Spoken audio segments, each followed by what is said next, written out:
Hey everybody out there, Chris here, and welcome back to another comic book review. This time I'm talking about Superman issue number 32. Geoff Johns, John Romita Jr. Did this team do it? Did they get the job done and give us a really good first issue? And my answer to that is yes. For the first time since the New 52, 32 weeks later, or more than 32 weeks, but let's just say about 3 years later, after a bunch of Superman stories that nobody cares about, including Doomed, which is going on right now, finally, I feel like this is a story with Superman that I can feel like it's Superman. Even though it's still got that New 52 sense where the parents, the Kents are dead, and Clark really is more of a loner. You know, he kind of pushes everybody away.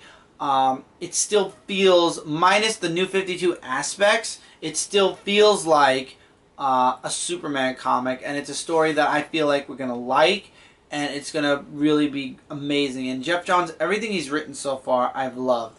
And the book starts off with 25 years ago, and it's a research center where they're researching this kind of strange matter, and something goes wrong and the lab is being destroyed. So these two scientists, this is very reminiscent of what happened with Superman, send their baby off to the fourth dimension to save him, and then the lab is destroyed. Then we jump into, and because he's going through this portal, it gives him some type of superpower or whatever. So then we jump into the present, and like I said, I was very worried about John Romita Jr.'s art.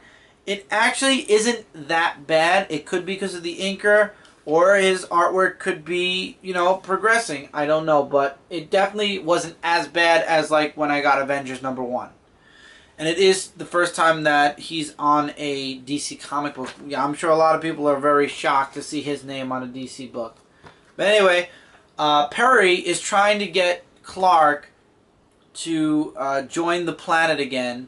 And this is where he's actually saying to Clark, you know, I've watched you over the years and you like to push people away. You had a dozen chances to get, to go out with Lois and you said no. You need to find someone to talk to. You can't be alone. And then the next page shows everybody from the Daily Planet, well, Jimmy and Lois at least, you know, out there. Jimmy's at a board meeting because his parents disappeared and he inherited all their money, which is weird. Lois is at a bar, and you just see Clark at home cooking alone, and he's trying to talk. He calls Wonder Woman, she's busy. He calls Batman, he's out. So he's all alone. He's sitting there reading his, looking through his photo album with his parents, and then something happens.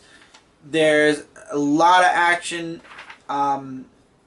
that follows for the rest of the book, where this being shows up, doesn't speak English.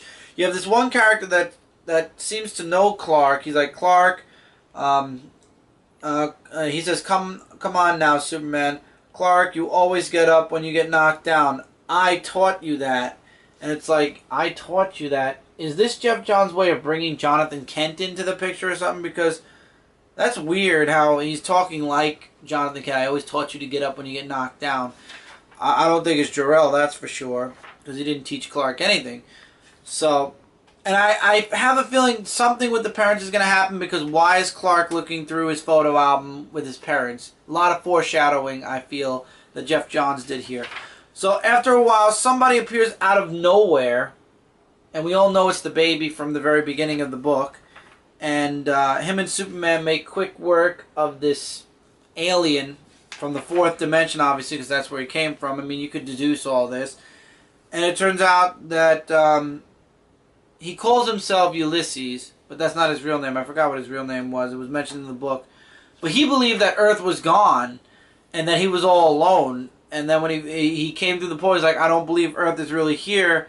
I thought I was the last son of Earth, but I just realized I'm not alone. And that's where it's left off.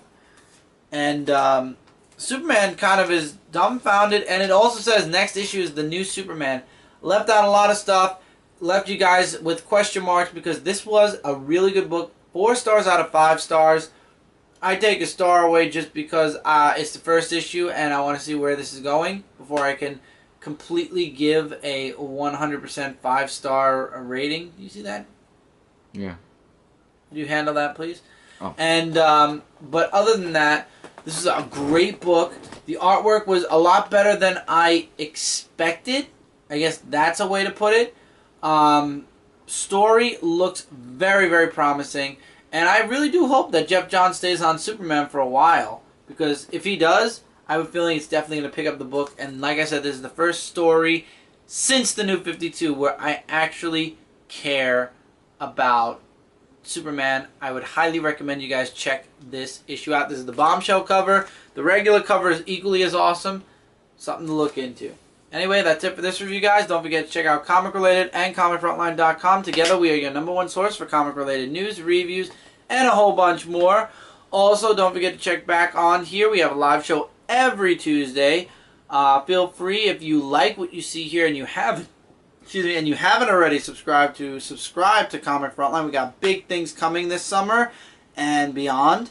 Feel free to comment below any of your thoughts, likes, dislikes, agree, disagree with this book, and let me know or let us know what you think about Superman issue 32. I think this was an excellent first issue for Jeff Johns and John Romita Jr., whom I was very nervous about when they mentioned John Romita Jr.